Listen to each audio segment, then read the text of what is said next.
lagi kan. Assalamualaikum warahmatullahi wabarakatuh, Bapak.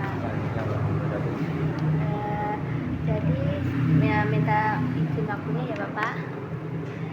Di sini saya mau mewawancarai Bapak terkait untuk tugas observasi gitu. Iya. Mengenai perkembangan dan perilaku siswa kelas 2. Apakah saya boleh mengajukan beberapa pertanyaan? Iya. Jadi Silakan. sebelumnya boleh tahu nama Bapak siapa? Nama Nuriawan Yulianto. Iya, Pak Nuriawan ya. Iya. Langsung aja ya, Bapak. Iya. Yang pertama, jadi menurut Bapak Nuriawan, apakah kemampuan membaca anak mengenai peningkatan selama belajar di kelas 2? Jadi kemampuan membaca anak apakah mengalami peningkatan atau? Ya, kebanyakan mengalami peningkatan ya, karena sudah 1 tahun di kelas 2 otomatis mereka terbiasa saya berikan teks-teks itu supaya mereka itu belajar membaca lebih banyak. Tapi juga ada yang masih JJ itu. Ada yang masih JJ gitu, karena mungkin kan orang tuanya sibuk memberi tambahan pelajaran. Karena di sini kan rata-rata orang tuanya pedagang. Jadinya untuk seperti apa ya namanya, kalau anak itu istilahnya les di luar itu kan kurang tuh. Kebanyakan di sini kan les. Nah, kalau ada yang les otomatis kan anak itu kan tambah belajarnya, tambah teman, tambah pengalaman. Kalau yang tidak les ya otomatis ketinggalan, apalagi kalau dibiarkan ya anak nggak bisa baca tulis.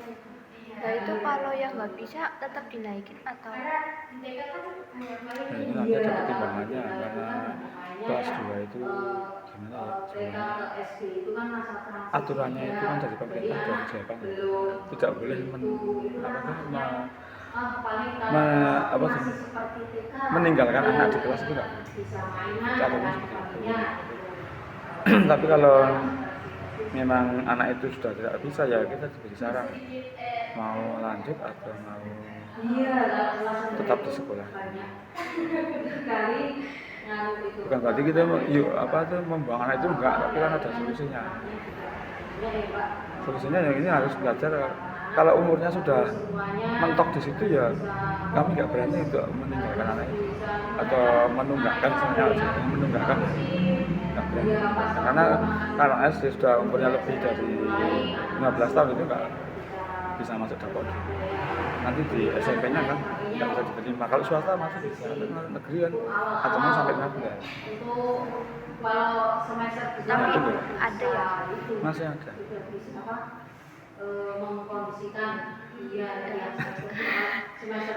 Jadi lanjut jawaban soal nomor 2. Apakah anak sudah bisa membaca dengan lancar?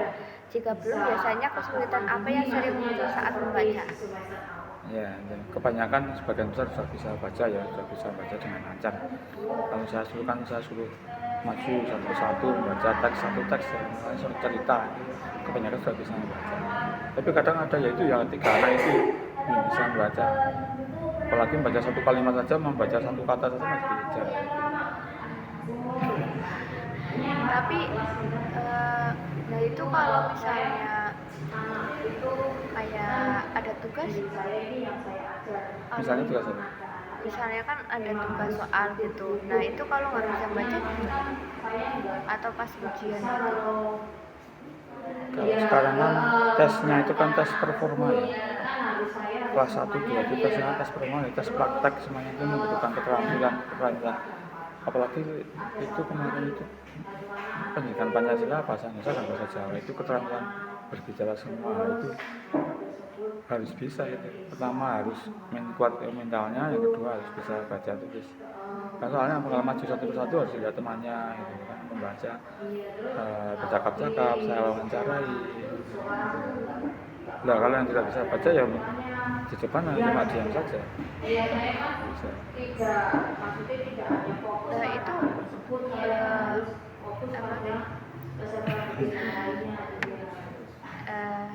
Nah itu kalau yang nggak bisa baca mempengaruhi nilai apa? Mempengaruhi nilai. Masa kita harus mengontrol nilai? Jadi pertama kita harus panggil orang tuanya dulu. Ini gimana tuh anaknya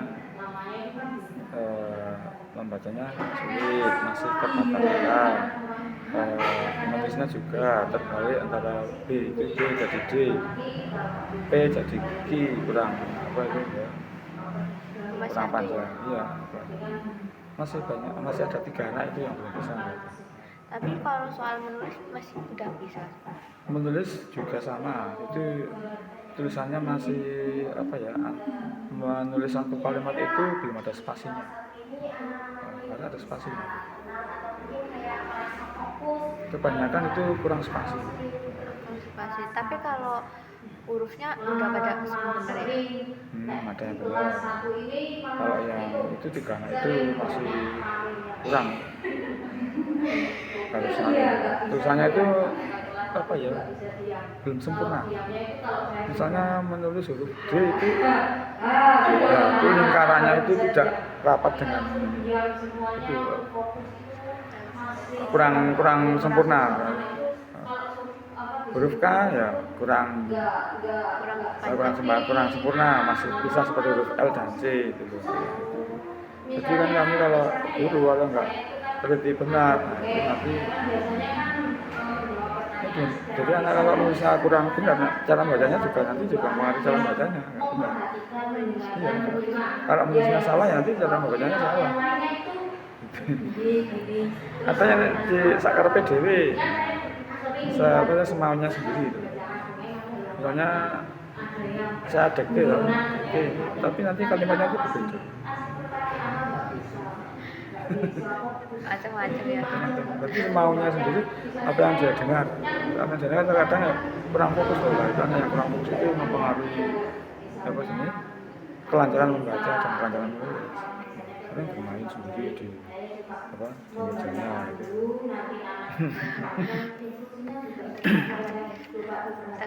Yang ketiga itu, apakah anak mudah memahami arahan dari guru dapat mengikuti kegiatan belajar di kelas?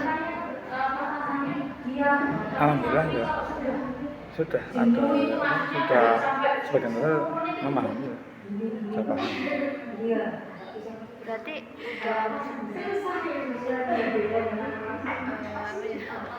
udah kayak nurut ya Pak? Nurut ya. Ini kan karena mau kenaikan kelas tahu teman mereka ya caranya mengejar gitu. Mengejar apa namanya, saya harus bisa. Tapi kalau anak yang malas dan biasa-biasa saja nggak ada peningkatan. Tapi kan anak-anak kelas 2 biasanya masih rewel-rewelnya ya? Masih rewel-rewelnya kelas 2. Ya tergantung anaknya sih Mbak. Nah, kalau anaknya itu kan tingkat apa sih kognitifnya itu kan berbeda-beda. Cara penalarannya anak itu menangkap apa yang saya sampaikan itu kan berbeda-beda. Ada yang mudeng, ada yang sampai berapa kali baru mudeng gitu. Tergantung orang tuanya. Kalau orang tuanya di rumah itu telaten, pasti anaknya diajar di kegiatan-kegiatan ajarnya ya itu fokus. Tapi kalau orang tuanya ya bukan berarti menyalahkan orang tua ya. Kalau orang tuanya itu sakarepe dhewe wah, yang penting anaknya itu berangkat sekolah, kembali ke sekolah, pokoknya didiamkan ya anaknya ya nggak ada perkembangan. Berarti sebenarnya tergantung orang tua ya. Kalau sini loh, tapi kalau di luar sana nggak tahu kalau di luar sekolah yang lain. Iya. Lanjut itu ada, apakah anak menunjukkan perilaku tertentu yang perlu mendapatkan perhatian seperti mudah marah, menangis, sulit berkonsentrasi atau mengalami tantrum di kelas? Iya, anak-anak kan itu sih ya. Anak-anak itu misalnya kalau ada yang nakal, jahil sama temannya, otomatis mereka kan tersinggung, nakal. Otomatis kan langsung bereaksi ya. Ada aksi, ada reaksi ya. Mungkin apa ya, pukul-pukulan. Nanti setelah itu ya baikan lagi. anak-anak. Anak-anak seperti itu. Tapi kalau pas lagi pembelajaran itu semuanya tenang Pak, maksudnya kayak nurut, memperhatikan gitu. Sepedanya memperhatikan. Nurut. Kan biasanya yang saya lihat kadang ada yang Jalan-jalan. ya jalan-jalan main sendiri kayak gitu Bapak. Itu karena pengaruh apa ya? Nggak tahu, itu mungkin pengaruh dari TK atau pengaruh memang anaknya seperti itu. Kalau saya lihat itu dari TK-TK itu tidak apa ya, tidak memakai meja, jadi lesehan gitu loh.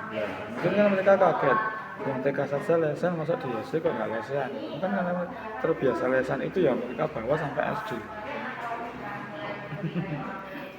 Mungkin kalau di TK itu menggunakan meja seperti ini, mungkin anaknya bisa fokus teratur. Kebanyakan TK-TK itu kelasnya.